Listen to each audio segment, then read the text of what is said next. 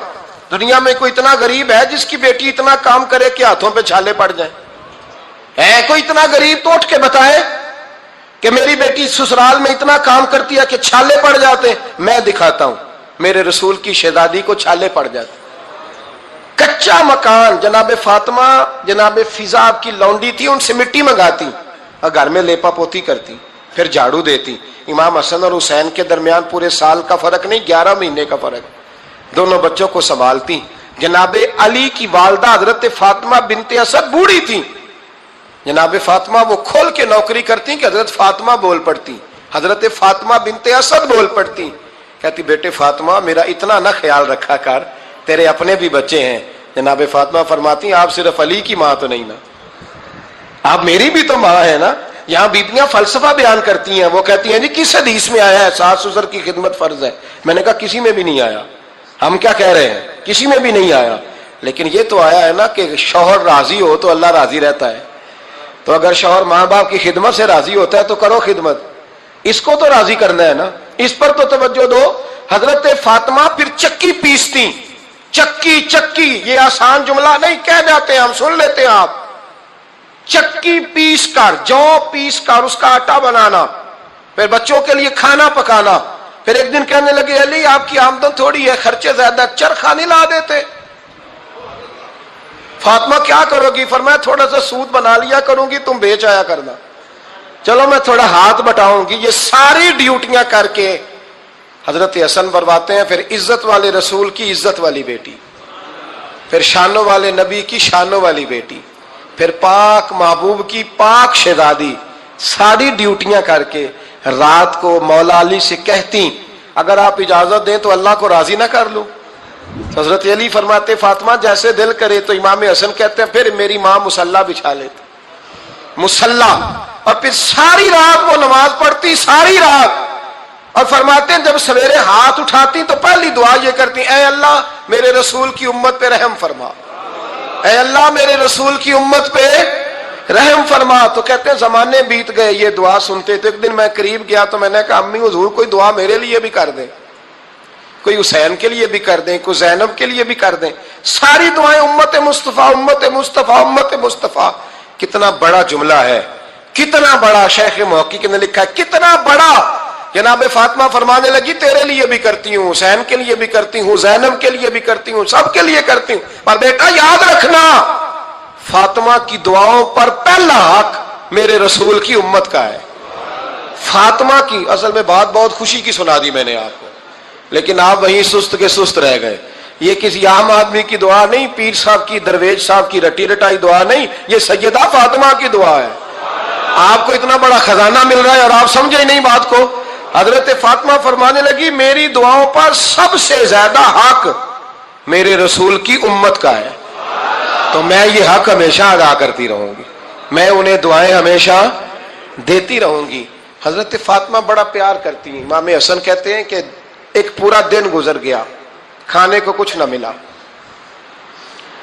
اگلی شام آ گئی تو چند روٹیاں کھانے میں ملیں، جو لائے حضرت علی، جناب فاطمہ نے پیس کے روٹی پکائی۔ فرماتی ہیں سب کو کھانا کھلا دیا تو اپنی روٹی آپ نے رکھ لی۔ جب آپ کھانا کھانے لگی، کھانے پر ہاتھ ہی رکھا تھا کہ دروازے پر کسی نے صدا دی، تو کہتے ہیں بولنے والے کے لفظ بڑے عجیب تھے، جس نے صدا دی نا اس کے لفظ بڑے عجیب تھے، کہنے لگے اور رسول اللہ کی بیٹی میں 2 دن سے فاقے میں ہوں، تو مجھے پتا ہے اس گھر سے روٹی ضرور ملے گی۔ جناب فاطمہ نے نہ کھانا اٹھایا، امام حسن کو کہنے لگی بیٹے دے آ۔ جناب حسن کہتے ہیں مجھے بڑی تکلیف ہوئی، ہم سب کھانا کھا چکے تھے، مولا علی بھی کھا چکے تھے، صرف میری اماں نے نہیں کھایا تھا۔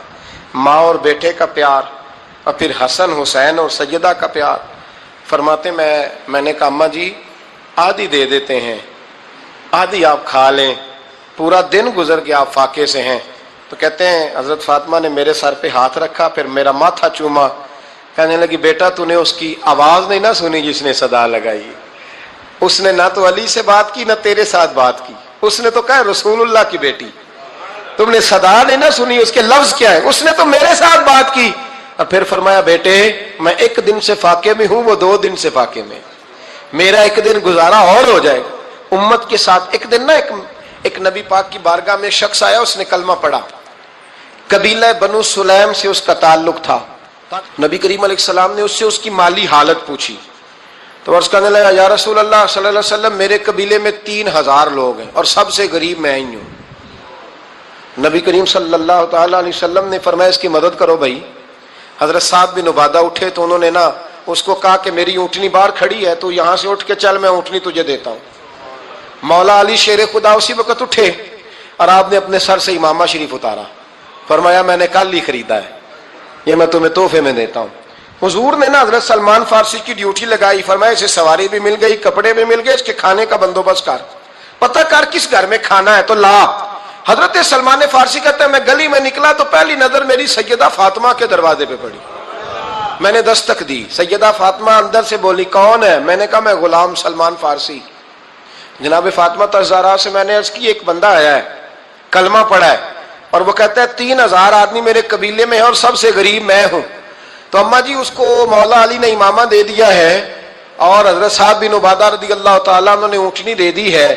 اب وہ حضرت فاطمہ فرما سکتی تھی کہ جب شیر خدا نے دے دیا ہے تو ہمارا تو حصہ پڑ گیا، تو فرمانے لگی بھائی میرے ساتھ کیا مطالبہ ہے بتاؤ جلدی کرو۔ کہا کھانا نہیں کھایا اس نے، تو آپ فرمانے لگی کھانا دیتے ہیں۔ حضرت سلمان فارسی کہنے لگے اماں جی کھانے میں کیا ہے؟ تو کہنے لگی کچھ بھی نہیں، 3 دن ہو گئے حسن حسین نے روٹی نہیں کھائی، پر بڑا کچھ ہے میں دیتی ہوں۔ کہتے میں سوچ میں پڑ گیا کہ انہوں نے 3 دن سے نہیں کھایا، پھر بھی بڑا کچھ ہے، پھر بھی ہم نے نا جو کھایا ہے اور باقی کا سالن فریج میں رکھا ہے، پرسوں والا بھی فریز ہوا پڑا ہے، شام کی سبزی آ گئی، کسی نے پوچھا حال کیا؟ کہتا سب سے غریب میں ہی ہوں، بڑا ماڑا بندہ ہوں، رو پڑیں گے پریشان۔ کہا بچوں نے 3 دن سے روٹی نہیں کھائی، پر سلمان بڑا دیا ہے میرے اللہ نے، بڑا کچھ ہے۔ تو کہا اماں جی پھر کرنا کیا ہے؟ فرمایا تو ٹھہر نا میں بتاتی ہوں۔ کمبل پڑا تھا، بسترا سمجھ لیں، موٹا اوڑھنے کا، کھدر کا، حضرت فاطمہ جلدی سے لائیں، فرمانے لگے یہ پکڑو اور دیر نہ کرنا، یہ ہماری گلی کے کونے پہ نا 2-4 گھر چھوڑ کے تو ایک یہودی ہے، اس کا نام شمعون ہے، وہ اس طرح کی چیزیں گروی رکھ کے یا خرید کے نا تو پیسے بھی دے دیتا ہے، جوں بھی دے دیتا ہے، گندم بھی دے دیتا ہے، سرکہ اور کھجوریں بھی، اسے دے آ اور وہ جو سامان دینا وہ میرے پاس لا اور لا کے مجھے دے تاکہ میں جلدی سے اس آدمی کے لیے بندوبست کروں۔ پتہ نہیں بیچارہ کتنے دنوں کا بھوکا ہے، پتہ نہیں بیچارہ کتنے، اپنے بچوں نے 3 دن سے روٹی نہیں کھائی، لا نہ ذرا۔ حضرت سلمان فارسی کہتے ہیں میں نے تھوڑا توقف کیا کہ میں آپ کا بستر لے جاؤں، یہ کمبل لے جاؤں، تو فرمانے لگی حکم ہے میرا، وہ جانا پڑے گا۔ جناب سلمان فارسی کہتے ہیں میں شمعون یہودی کے پاس گیا، میں نے کہا یہ کمبل لو، چاہے تو نگد پیسے دے دو، سامان خرید لیتے ہیں، اور چاہے تو اناج، جوں، سرکہ، کھجوریں جو تمہارے پاس ہے دے دو۔ وہ کہنے لگا یہ کس کا ہے؟ بڑا شاندار ہے، بڑا خوشبو والا ہے۔ تو کہا یہ مولا علی کے گھر سے آیا ہے، پاک بی بی نے دیا ہے کہ اس کو گروی رکھ لو اور مہمان کے لیے کچھ دے دو۔ کہا مہمان کون سا؟ کہنے لگے حضور کے پاس آ کے ایک شخص نے کلمہ پڑھا ہے اور وہ مسلمان ہوا ہے اور وہ غریب ہے، اس کو روٹی دینی ہے۔ تو وہ شمعون یہودی کہنے لگا میں بھی تورات پڑھا کرتا تھا، تو آج ہی سویرے میں نے پڑھا ہے، آج ہی سویرے پڑھا ہے، ابھی پڑھا ہے۔ میں بڑی دیر سے حضور آئے تھے پر میری آنکھوں پہ پردہ ہی رہ گیا، مقدر سکندر کا دیکھو کہ پیاسے چلے جا رہے ہیں کنارے کنارے، میں پیاسا ہی مرنے لگا تھا، آج ہی میں نے پڑھا ہے کہ جو آخری امت آئے گی نا، اس امت میں جو رسول اللہ صلی اللہ علیہ وسلم کے قریبی ہوں گے، ان کا کمال یہ ہوگا کہ وہ اپنا پیٹ پر پتھر باندھ کے دوسروں کی مدد کیا کریں گے۔ یہ میں نے آج ہی پڑھا ہے اور ابھی تو نے مجھے اس کا نظارہ کرا دیا ہے۔ کہنے لگا یہ چادر بھی لے جا، جوں بھی لے جا، سرکہ بھی لے جا، آٹا بھی لے جا، کھانا بھی لے جا، اور اس طرح کر کے میرے پاس سے نگد بھی لے جا، اور جناب فاطمہ سے کہنا یہ سارا کچھ رکھ لے، اور انہیں کہنا کہ مجھے پتا ہے آپ قبول نہیں کریں گی پر قبول کر لے، وہ آپ کا کمبل آیا ہے تو میرا دل نرم ہو گیا ہے، میں یہ قربانی بھی دیتا ہوں اور آپ کے باپ کا کلمہ پڑھ کے مسلمان بھی ہوتا ہوں. حضرت فضا کہتی ہیں، حضرت فضا. بہت ساری باتیں ایسی ہیں جو میں چونکہ پہلے بھی کچھ باتیں کر چکا ہوں تو وہ باتیں میں بیان کر چکا. آج کچھ ایسی باتیں بیان کر رہا ہوں جو پہلے اس عنوان پر میں بیان نہیں کر سکا، ان باتوں کو لے کے آ رہا ہوں. حضرت فضا لونڈی تھی جناب فاطمہ کی، کنیز تھی، خادمہ تھی، اور بڑا پیار کرتی تھی وہ حضرت فاطمہ سے، اور جناب فاطمہ بڑی شفقت کرتی تھی ان کے ساتھ. جناب فضا کہتی ہیں ہمارے ساتھ ہی نا 2-4 گھر چھوڑ کے ایک یہودی مسلمان ہوا تو اس کے رشتہ داروں نے رشتے توڑ دیے، ناطے توڑ دیے، سارا خاندان مسلمان ہو گیا، لوگوں نے ملنا گلنا چھوڑ دیا. فرماتے ہیں کہ اس کی بیوی فوت ہو گئی. تو میں نے حضرت فاطمہ کو خبر دی تو پہلی خبر سنتے ہی خاتون جنت فرمانے لگی اس سے تو اس کے رشتہ داروں نے ناتا ہی توڑ دیا ہے. فضا جب پتا کر کے کوئی غسل دینے والا ہے، اسے پتا کر کوئی کفن دینے والا ہے، کہتے میں واپس آئی. میں نے کہا اماں جی کوئی بھی نہیں، اس کا شوہر تو پریشان بیٹھا. کہنے لگی لا چادر پھر تو اور میں چلتی ہیں. میں نے کہا اماں جی آپ چلیں گی؟ فرمایا میں کیوں نہیں چلوں گی، میرے رسول اللہ کی امت ہے، یہ میرے کی امت ہے، میں چلوں گی. یہ مزاج، یہ شوق، یہ درد، یہ انداز. ایک بی بی آئی مسئلہ پوچھنے، اس نے کہا اماں جی 40 اونٹ ہے تو اللہ کے رستے میں کتنے دوں؟ تو حضرت فاطمہ فرمانے لگی اگر یہ سوال تجھ سے ہوتا تو جواب اور ہے، مجھ سے ہو تو جواب اور ہے. تو بی بی کہنے لگی اماں جی دونوں ہی بتا دیں. تو اماں فرمانے لگی اگر 40 اونٹ تیرے پاس ہو تو تو نے اس میں سے ایک دینا ہے، اور اگر 40 فاطمہ کے ہو تو فاطمہ نے سارے ہی اللہ کے رستے میں دینے ہیں. تیرے لیے حکم اور ہے اور میرے لیے بات اور ہے. تیرے پاس ہو تو 40 میں سے ایک دے دے، اور میرے پاس ہو تو میں 40 کے. اور ایک بات اگر نہ کروں تو موضوع مکمل نہیں ہوتا. میرے نبی کریم علیہ السلام نے ایک دن صحابہ سے پوچھا بتاؤ بہترین عورت کون سی ہوتی ہے؟ کون ہوتی ہے؟ آکسفورڈ کی پڑھی ہوئی جی، پنجاب یونیورسٹی جس نے ایم فل کا مقالہ لکھا ہو، پی ایچ ڈی ہو جس نے پی ایچ ڈی کی ہو نمل یونیورسٹی سے، ایک کراچی یونیورسٹی کی ڈگری ہولڈر ہو، کہ باہر سے ایم بی بی ایس کر کے آئی ہو. کون افضل ہوتی ہے؟ کہ یا جو اچھی گفتگو کرے، نماز پڑھے، عبادت کرے، وہ افضل؟ کوئی تو ایسی وجہ ہوگی نا. صحابہ سے حضور نے سوال پوچھا تو صحابہ نے بھی مختلف جوابات دیے. کسی نے کہا حضور پنجگانہ نماز پڑھنے والی. فرمایا بات تمہاری ٹھیک ہے پر تم میری مراد کو نہیں پہنچے. ایک نے کہا یا رسول اللہ صلی اللہ علیہ وسلم پردہ کرنے والی. فرمایا بات تمہاری ٹھیک ہے پر تم میری مراد کو نہیں پہنچے. ایک نے کہا حضور با پردہ عورت. فرمایا بات تمہاری ٹھیک ہے پر تم میری مراد کو. حضرت علی کہتے ہیں بیٹھا میں بھی تھا بیچ، لیکن میں بھی مراد کو سمجھ نہیں پا رہا تھا، حالانکہ شہر علم کے دروازے کا نام مولا علی ہے. فرماتے ہیں اس وقت اللہ کی حکمت تھی کہ جواب کوئی اور دے. تو حضرت علی کہتے ہیں قد بھی میرا چھوٹا تھا، بیٹھا بھی میں پیچھے تھا، تو تھوڑی گردن اور جھکا کے نا تو میں نکل گیا اور فاطمہ کے حجرے میں پہنچ گیا. تو میں نے کہا فاطمہ حضور نے ایک سوال پوچھا ہے تو صحابہ جواب دے رہے ہیں پر حضور کہتے ہیں تم میری مراد کو نہیں پہنچے، ذرا جلدی سے جواب نہیں دیتی. تو خاتون جنت ہنس پڑی، فرمانے لگی میں جواب دوں؟ آپ کو بھی کہا ہاں دیں جواب کا. کیا؟ فرمانے لگے بتاؤ سب سے بہترین عورت دنیا کی کون سی؟ سب سے بہترین. تو جناب فاطمہ کہنے لگی سادہ سا جواب تھا، آپ لوگوں کو آیا کیوں نہیں؟ کہا چلو بتاؤ. جناب فاطمہ فرمانے لگی دنیا کی سب سے بہترین بی بی وہ ہے جس کو نہ کبھی غیر محرم نے دیکھا ہو، اور اگلے لفظوں پہ غور کرنا، نہ کبھی غیر محرم نے اسے دیکھا ہو اور نہ اس بی بی نے کبھی کو غیر محرم دیکھا ہو. یہ کوئی پردہ نہیں کہ بی بی کہتی ہے جناب میں تو چہرہ ڈھام کے نکلی تھی، باقی میں دکاندار سب سے بات چیت کر آئی، سب کے چہرے دیکھ آئی. حضرت فاطمہ نے بتایا کہ تیری آنکھوں کا بھی پردہ ہے. اور وہ روایت وہاں الگ موجود ہے کہ حضور نے حضرت عائشہ صدیقہ ام سلمہ سے کہا کہ عبداللہ ابن مکتوم نابینا ہے تو پردہ کرو. تو یہ نابینا اس سے پہلے سیرت نگاروں نے لکھا ہے کہ ایک دن یہ اس سے پہلے حضرت فاطمہ کے گھر چلے گئے حضور کے ساتھ. تو نبی کریم علیہ السلام نے جب ان کو لے کے حضور داخل ہوئے تو جناب فاطمہ نے آنکھیں جھکا لی، پردہ کر لیا. تو حضور نے فرمایا بیٹی وہ تو نابینا ہے. تو عرض کرنے لگی حضور مجھے تو نظر آ رہا ہے نا. نہیں حضور نے جو ازواج کو کہا وہ بات کی. جناب فاطمہ کا جو انداز ہے وہ نرالا ہے. تو حضرت علی کہتے ہیں جناب فاطمہ نے جواب دیا کہ بہترین عورت وہ جسے نہ کبھی غیر محرم دیکھا ہو اور نہ غیر محرم نے کبھی، وہ بی بی نے بھی کبھی غیر محرم بندہ نہ دیکھا ہو، دیکھا ہی نہ ہو اس نے. یہ پوائنٹ ذرا مشکل ہے، سمجھنے والا ہے. تو حضرت علی کہتے ہیں میں وہاں سے گردن جھکائی اور بیچ آ کے بیٹھ گیا، بات ابھی جاری تھی۔ حضور نے فرمایا آتا ہے کسی کو جواب؟ تو کہتے ہیں میں نے ہاتھ کھڑا کیا، میں نے کو حضور آتا ہے؟ تو حضور مسکرا پڑے، فرمایا چل بتا۔ میں نے عرض کی حضور بہترین عورت وہ ہے کہ نہ کبھی اسے غیر محرم نے دیکھا ہو نہ اس نے کبھی غیر محرم دیکھا ہو۔ تو حضرت علی کہتے ہیں شاباش، مجھے ملنی چاہیے تھی نا۔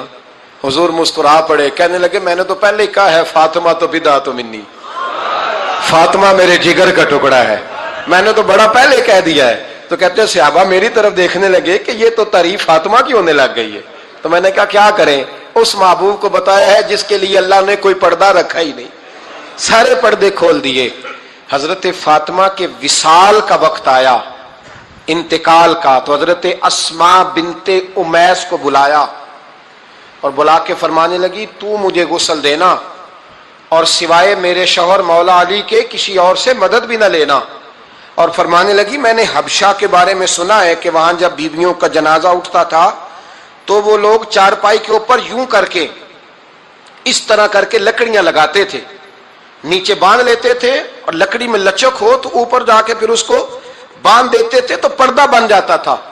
فرمایا میں نے علی کو بتا دیا ہے، تمہیں بھی بتا رہی ہوں، جنازہ میرا رات کو اٹھانا اور لکڑیاں لگا کے نا تو اوپر پردہ کر لینا، میرے وجود پر پڑی ہوئی چادر پر بھی کسی کی نظر نہیں پڑنی چاہیے۔ رات کو جنازہ اٹھانا اور رات کو مجھے دفن کر دینا۔ مدینہ منورہ میں حضور کے وصال ظاہری کے 6 ماہ بعد جناب فاطمہ الزہرا کا جنازہ اٹھا تو مسجد نبوی شریف سے ایک شخص اپنی داڑھی آنسوؤں سے بھگوتا ہوا نکلا تو حضرت ابوبکر صدیق نے کھڑا کر کے پوچھا کیوں نبی پاک کے چچا عباس روتے کیوں ہو؟ حضرت عباس کہنے لگے پہلے حضور گئے تھے، اب نبی پاک کی تصویر بھی چلی گئی۔ کیا ہوا؟ کہ جناب فاطمہ کا وصال ہوا، پھر سے ایک دفعہ مدینے میں رات آئی، پھر سے شام ہوئی، پھر سے جنازہ اٹھا۔ شیر خدا علی المرتضیٰ رضی اللہ تعالیٰ عنہ نے، حضرت عباس نے، حضرت قسم دین عباس نے، حضرت عبداللہ ابن عباس نے تدفین سے فارغ ہوئے۔ ایک روایت ہے کہ حضرت عباس نے جنازہ پڑھایا اور ایک مستند روایت ہے کہ حضرت ابوبکر صدیق نے جنازہ پڑھایا، اور جب جنازہ پڑھا کر کے باہر نکلے تو حضرت علی شیر خدا کی آنکھوں میں آنسو تھے۔ اتنے کالی روتے کیوں ہو؟ ماننے لگے صرف فاطمہ نہیں گئی، مصطفیٰ کریم کی امت کے لیے دعائیں کرنے والا ایک بڑا ہاتھ رخصت ہوا ہے، ایک بڑا ہاتھ۔ جناب فاطمہ الزہرا نے 29 سال کی عمر مبارک گزاری۔ میں نے پہلے بھی ایک دفعہ یہ موضوع بیان کیا تھا تو میں نے بات کر دی تھی، کیونکہ میں نے نہیں کی، وہ بات کسی اور کی ہے، کرنی بڑی ضروری ہے۔ علامہ اقبال کہنے لگے، اسرار بے خودی میں لکھنے لگے کہ فاطمہ جو تو نے کیا ہے وہ کوئی نہیں کر سکتا۔ اقبال کہنے لگے فاطمہ جب تجھے دیکھتا ہوں نا تو تڑپ اٹھتا ہوں۔ کہنے لگے اے فاطمہ میرے رسول کریم نے نا میرے پاؤں میں شریعت کی زنجیریں باندھ دی ہیں، اگر مجھے شریعت منع نہ کرتی، حضور پابند نہ کرتے تو میں کعبے کا طواف نہ کرتا، تیری قبر کا طواف کرتا۔ فاطمہ تو نے 29 سال میں وہ انقلاب برپا کیا، امت پر وہ رحمت کی۔ علی کے گھر کی ہے عزت، علی سے سنتے ہیں، نبی کے گھر کی ہے عزت، نبی سے سنتے ہیں۔ وہ جس نے معزز کیا گھرانے کو، حسین پال کے جس نے دیا زمانے کو۔ اور میرے اعلیٰ حضرت فرماتے ہیں سیدہ زاہدہ طیبہ طاہرہ۔ کبھی آپ اگلا فقرہ سنے نے تو بریلی کے امام نے حد کر دی، فرمانے لگے جان احمد کی راحت پہ لاکھوں سلام۔ جان احمد کہتے ہیں نبی پاک کی جو جان ہے وہ سیدہ فاطمہ ہے، اور صرف جان نہیں، یہ وہ والی حضور کی جان ہے جس سے نبی پاک سکون حاصل کرتے، راحت حاصل کرتے ہیں۔ جان احمد کی راحت پہ، اور اس کا ایک ترجمہ یہ ہے کہ نبی پاک کی جان کو سکون حضرت فاطمہ کی وجہ سے ملتا۔ جان احمد کی راحت پہ لاکھوں سلام۔ اور حضرت حسنین کریمین کا ذکر کرتے ہوئے فرماتے ہیں آب تطہیر سے جس میں پودے جمے۔ حضرت فاطمہ کے بارے میں کچھ روایتوں میں یہ آتا ہے کہ عورتوں کی طرح انہیں حیض نفاس نہیں آتا تھا، اللہ نے پاک پیدا فرمایا، اور مولا علی تو پہلے ہی پاک ہے، تو فرماتے ہیں یہ جو بچے ہوئے نا یہ آب تطہیر سے جس میں پودے جمے۔ یہ بریلی کے امام کی محبت ہے سیدہ فاطمہ سے اور حسنین کریمین سے۔ کیا انداز ہے، کہنے لگے آب تطہیر سے جس میں پودے جمے اس ریاض نجابت پہ لاکھوں سلام. اس ریاض، پتہ نہیں کہاں بیٹھ کے لوگ اہل بیت کی شان بیان کرتے ہیں. اہل بیت کی شان سننی ہے تو بریلی کے امام سے سنو. اس ریاض نجابت پہ کہتے ہیں حضرت فاطمہ صرف پاک نہیں، پاکیزگی کا پورا باغ ہے. پورا یعنی ان کی چھاؤں بھی پاک ہے، ان کا سایہ بھی، ان کا پھل بھی، ان کی ٹہنیاں بھی، بولے تو صحیح آپ، ان کی ٹہنیاں بھی، ان کی زمین بھی. اس ریاض نجابت پہ لاکھوں سلام.